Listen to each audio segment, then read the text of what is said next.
The Racers pull out a 67-63 win over Tennessee Tech. We're joined by head coach Matt McMahon. Coach, congratulations on the win. This one wasn't easy, but as we were discussing, some people might call it an ugly win. There's no such thing to a coach or a player. It's either a win or a loss, and you put it in the right column. As crazy as it sounds, Neil, we needed this in a major way. It was a gut check. We're down 4 there at the under 4 media. They hit the 40-footer at the shot clock buzzer to go up 6. I thought we could have easily folded in those situations.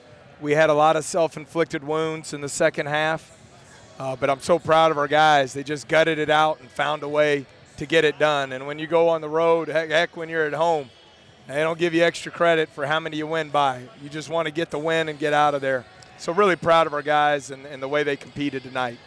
You may have won the game without Devin Gilmore, but I'm not sure you would have. He had 3 block shots, big block shots, 9 rebounds for you tonight. Only had the 5 points, but he was tremendous off the bench. I'm really, not to keep using the word proud, but that's the best way I can describe it for him. Imagine basically sitting on the end of the bench for over a month. And, a lot of guys put their head down, pout, call it a year, but he hasn't. He's worked like crazy in practice. I think he learned why he wasn't in the rotation and made the corrections and the improvements to work his way into the rotation. And so there's really nothing more rewarding as a coach when a guy earns that opportunity and then he goes out and takes full advantage.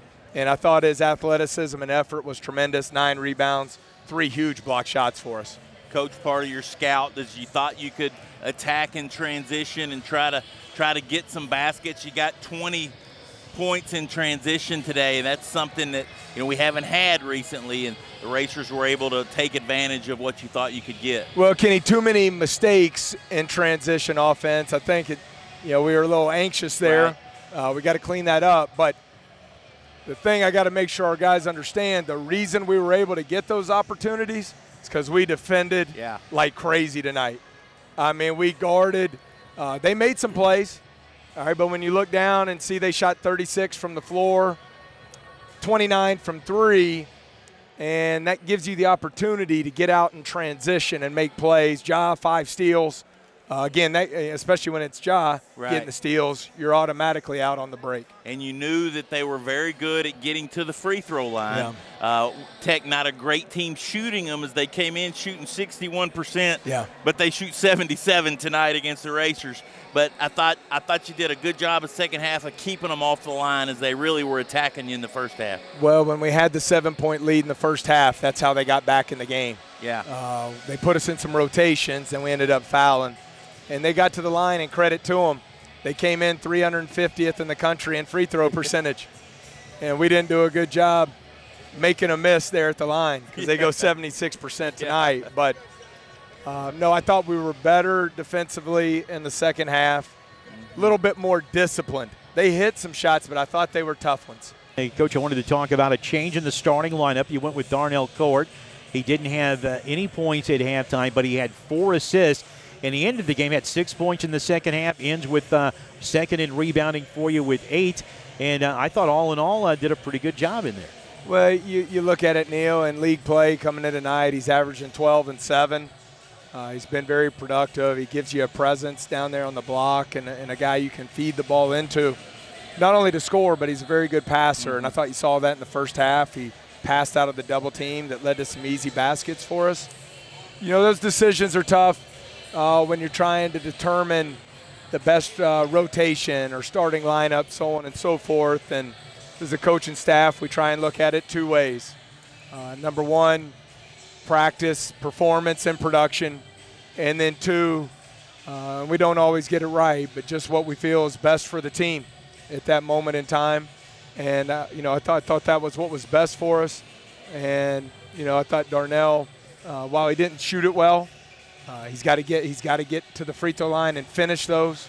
I think he'll continue to get better there, and I thought he really impacted the game tonight. You played 10 players in a non-blowout game. That we don't usually see you do that, but you got contributions. We mentioned Gilmore, but Mike Davis didn't give you many minutes. He hit a big 3. That was the record-breaking assist for John Morant. single-season assist record with his 213th there. And then Javion Eves hit a big three for you too, Coach. They did. They hit big shots, timely shots. They were well-executed plays as well, good screening actions. Everyone did their part to make sure we got the open look there. Just still searching. I'm not set on a rotation year-round. I want us to get to become the best team we're capable of being as we go into February here. Obviously, you saw there's a lot of room for improvement. It's a big week of practice for us. We've got to get better, and that's the whole bottom line. I think having the depth every day in practice is obviously paid off, because you got guys like Eves and Gilmore that are having to bring it every day, and have continued to bring it, and then they get their opening and they're prepared to step in there and play well. Yeah, Kenny, we're just a little bit different than last year's team. I could have told you who our top 8 were last year on August the 1st. Yeah. And we already kind of knew, hey, this is how we're going to roll. It's going to move around a little bit here and there. But this year we really returned, after Anthony's injury, 2 guys who statted last year, and Ja and Shaq. And so you got a lot of first-year guys. You got some guys in their second year trying to learn and get better. And so we're still a work in progress. But it's much better to learn tonight from a win than from a loss. It sure is. And I thought it was interesting last night when you got through going over the scouting report. You took some time to talk to the team on why they had been successful, the things they had done individually as a group, and then challenged them in some other areas of things they had needed to continue to do. And that's so important. I think we saw evidence of that down the stretch tonight with the grit. Well, I enjoy that time on the road that night before the game when we finished the scout. It's kind of your opportunity as a coach, hopefully not just to talk basketball, but to talk about life with your guys, and hopefully teach some there, some things they can take with them when they leave. And you hope they carry them over to the court, and you hope it impacts winning. But I hope it helps them later in life. And we spent a lot of time talking about toughness, discipline, taking advantage of the opportunity, and playing to our identity. And, it wasn't a beautiful brand of basketball tonight, but our guys really competed, played extremely hard, and found a way to get the job done on the road, which is never easy. I don't care where you're playing. Well, you left home in a tie for first place. You come home in a tie for first place. Even though it is a 4-way, you're back home for 2 games next week. Even though you might not be 100% happy, there's 8 OVC teams.